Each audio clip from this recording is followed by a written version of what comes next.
There's no handbook for your child's health, but we do have a podcast featuring world-class clinical and research physicians covering everything from your child's allergies to zinc levels. Welcome to Kids Healthcast by Weill Cornell Medicine.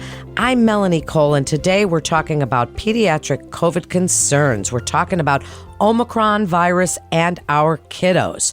Joining me is Dr. Karen Acker. She's an assistant professor of clinical pediatrics at Weill Cornell Medical College, Cornell University, and an assistant attending pediatrician at New York Presbyterian Hospital, Weill Cornell Medical Center. Dr. Acker, I'm so glad to have you with us. So many parents have so many questions. So as we get into this topic, have you seen a general uptick in respiratory illness, not only Omicron, but we've heard of RSV, and then there's flu going around. Tell us what you've been seeing.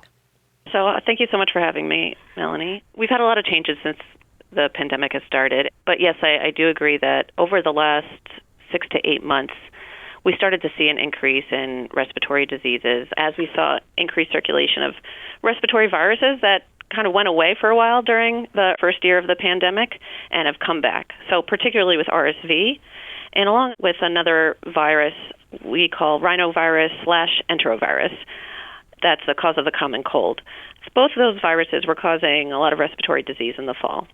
Now with the Omicron surge, we did see many cases of Omicron in the community, as we know. It's almost unprecedented how many infections it's been causing locally and in the U.S. And so we saw increased cases in kids. Yet, when you talk about respiratory diseases, I do have to differentiate a little bit. Earlier in the pandemic, our main concern with COVID was pneumonia due to COVID, so lower respiratory disease. COVID can also cause upper respiratory disease, runny nose, cough, sore throat. And what we're seeing with Omicron is that it seems to be more upper respiratory disease, so less that pneumonia and more severe cases with trouble breathing. And so that's definitely a shift we've been seeing with this new variant. Well, thank you for clarifying that. I'd like you to expand a little bit. So as you're telling us about Omicron, and you mentioned that we are seeing more kids with it than we saw with the original COVID was a lot of elderly. But how do we tell the differences? There's so many things going around. And, you know, now, as you say, it's getting more common. As a pediatrician, how are you telling the difference between rhinovirus and RSV and Omicron? And are there some similarities, some differences? How's a parent to know? It's very hard to differentiate. It's hard for a parent to know. It's hard for a physician to know. These viruses will cause very similar symptoms with the runny nose, cough, sore throat. In kids, they can also get fever, not feeling well, even vomiting. So it's very difficult to differentiate without a test. With COVID in general, I can't say yet for Omicron, but one of the specific findings we saw with COVID infections was loss of your sense of smell or taste. We saw this in adults as a very specific symptom of a COVID infection, meaning that not everyone with a COVID infection has it. But if you had that, we were more concerned that you would have COVID versus another virus. But overall, it's tough to differentiate these viruses in children. So speak about testing then. Is it important that we know?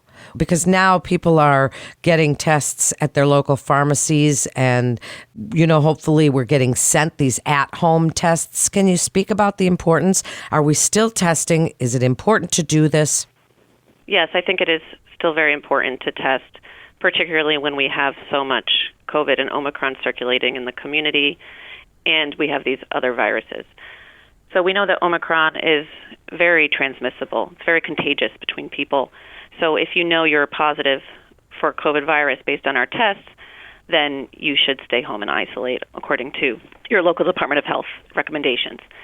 Additionally, I find it very important to know if you have influenza because we, in some cases, do have treatments for certain patients that may be at higher risk for severe disease. Yet if you are symptomatic and you are able to stay home, but unable to get tested, that's okay as well, because if you're staying home, you're at least decreasing the risk that you'll transmit whatever virus you have to someone else. I think that's a really important message that you just said is about the staying home if you're sick. If you have symptoms of any of these things, it's really important to do that to protect the community around us. Now, can you tell us a little bit about boosters? And I know that it's the normal Vaccines have been approved for 5 years and up, but boosters not yet, right? Yes, not yet for 5 to 11 years. But if you have a child that's 5 to 11 years old who is immunosuppressed, meaning their immune system, for some reason, either due to medications or an underlying medical condition, their immune system doesn't work as well as it does normally. And in those cases, you may not develop a robust enough immune response to the vaccine. So for those patients, they can get a third dose. We just don't refer to that as the booster. Thank you for clarifying that. Now, I know that there's a lot of discussion about the vaccines, but you're a pediatrician and the AAP is recommending these, but some parents have concerns about pediatric myocarditis. Can you tell us a little bit about that, what it is, and if there is any relation, if this is a myth? Tell us a little bit about this. So myocarditis is something we've known about way before this vaccine. And what it is inflammation of the heart muscle. And we see that with viral infections, and generally it can be quite severe when it's caused by a viral infection. And what's happening is that for some reason that virus decides to target the heart and cause an inflammatory response in the heart. And of course, your heart is a very important organ, so if it's inflamed, it may not work as well and may not pump blood as well. And while it's a severe condition in the setting of a virus, that's not the case with the cases we were seeing in association with the vaccine. So we did see very rarely some cases of myocarditis, particularly in young adolescent males after the second dose of the vaccine. Yet what's interesting is that these cases were mild and not like the myocarditis we see with viral illnesses. We diagnosed it based on certain lab tests. They had mild symptoms, and they improved with supportive care, even just with medication, ibuprofen. That's very different than the myocarditis we see. And when I say viruses, that includes COVID. And so why I have so much trust in our vaccine recommendations and monitoring for side effects is that as soon as we knew about this result, immediately the American College of Immunization Practices convened with the CDC to review these cases. And interestingly, what they found was that your risk of getting myocarditis with COVID infection was much, much higher than your risk of getting myocarditis from the vaccine. And so when you're having a lot of COVID circulating in the community, the benefit of the vaccine highly outweighs the potential risk. 100%. They definitely do. Now, a lot of parents are concerned about the school situation. So tell us a little bit about what we can do to hopefully, our kids just get all kinds of things all the time, but masks really help. I'd like you to speak about that and about what we should be teaching our kids because, the mask thing seems to be harder for adults than it is for kids. They just wear them and they don't really care. But tell us about returning to school because a lot of the schools are going back in person now. Yes, and I agree with you when it comes to the masks. A lot of what we have to advise for our children is harder on us as parents than on the kids. Kids are very adaptable. Yet they certainly have been affected greatly by this pandemic, even if they're not the ones getting infected as often.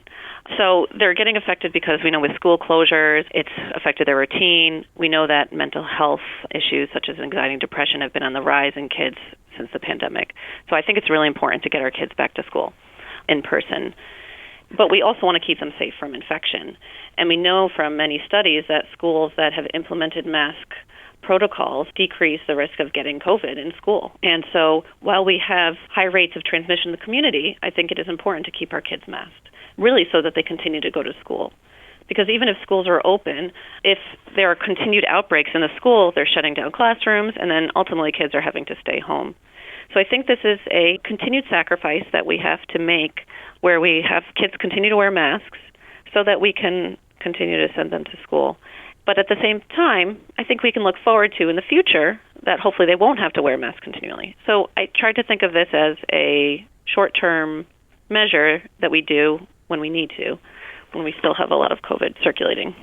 Well, then, as you say, if we're really intent on getting these kids back into the classroom, sometimes there are just certain things that can help to keep them safe. Speak about some of the other things that you would like parents to make sure that their kids do, whether it's hand washing when they get home, getting decent night's sleep. All of these things go into helping our immune system, yes? Yes, I think our immune system and just our general health relies on so many factors, and sleep and good sleep hygiene in kids is really important for their ability to fight infections and for their mental health. Hand hygiene, I always encourage. It prevents multiple infections just by doing good hand hygiene with Purell or washing with soap, particularly before you eat or before you touch your face. So just implementing that with your kids regularly. But really the main measure that's going to keep them safe, at least from infections, is vaccination. And I know it's been tough because we're still waiting on our younger kids to be eligible to get vaccinated, but they're still protected if their family members are vaccinated, if their teachers are vaccinated. And once they are eligible, I'm a big proponent of recommending vaccination as soon as kids are eligible. And I think the sooner we have those measures in place, we'll be able to send our kids to school safely and then hopefully get to remove some of the things that we don't want as much, like the masks. But we really can't do that until we've controlled this pandemic, and vaccines are the way to do it. I agree with you. And Dr. Acker, very informative. Can you wrap it up for us with your best advice for parents that are concerned about Omicron but want our kids back in school, and we're seeing all these other viruses kind of come around at the same time? Just on your best advice as a pediatrician, and we sure love our pediatricians, on what you want families to do to just protect each other and the community. Well, I can never emphasize vaccination more.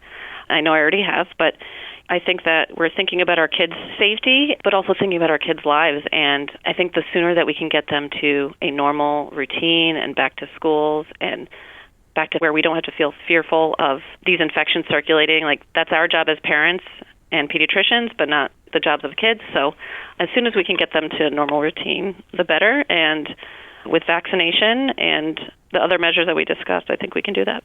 I think so, too, and thank you again for joining us. And Weill Cornell Medicine continues to see our patients in person as well as through video visits, and you can be confident of the safety of your appointments at Weill Cornell Medicine. That concludes today's episode of Kids Healthcast. We'd like to invite our audience to download, subscribe, rate, and review Kids Healthcast on Apple Podcasts, Spotify, and Google Podcast. For more health tips, you can visit weillcornell.org and search podcasts. And don't forget to check out our Back to Health. I'm Melanie Cole. Back to Health is your source for the latest in health, wellness, and medical care for the whole family. Our team of world-renowned physicians at Weill Cornell Medicine are having in-depth conversations covering trending health topics, wellness tips, and medical breakthroughs. With the spotlight on our collaborative approach to patient care, the series will present cutting-edge treatments, innovative therapies, as well as real-life stories that will answer common questions for both patients and their caregivers. Subscribe wherever you listen to podcasts. Also, don't forget to rate us 5 stars. All information contained in this podcast is intended for informational and educational purposes. The information is not intended nor suited to be a replacement or substitute for professional medical treatment or for professional medical advice relative to a specific medical question or condition. We urge you to always seek the advice of your physician or medical professional with respect to your medical condition or questions. Weill Cornell Medicine makes no warranty, guarantee, or representation as to the accuracy or sufficiency of the information featured in this podcast, and any reliance on such information is done at your own risk. Participants may have consulting, equity, board membership, or other relationships with pharmaceutical, biotech, or device companies unrelated to their role in this podcast. No payments have been made by any company to endorse any treatments, devices, or procedures, and Weill Cornell Medicine does not endorse, approve, or recommend any product, service, or entity mentioned in this podcast. Opinions expressed in this podcast are those of the speaker and do not represent the perspectives of Weill Cornell Medicine as an institution.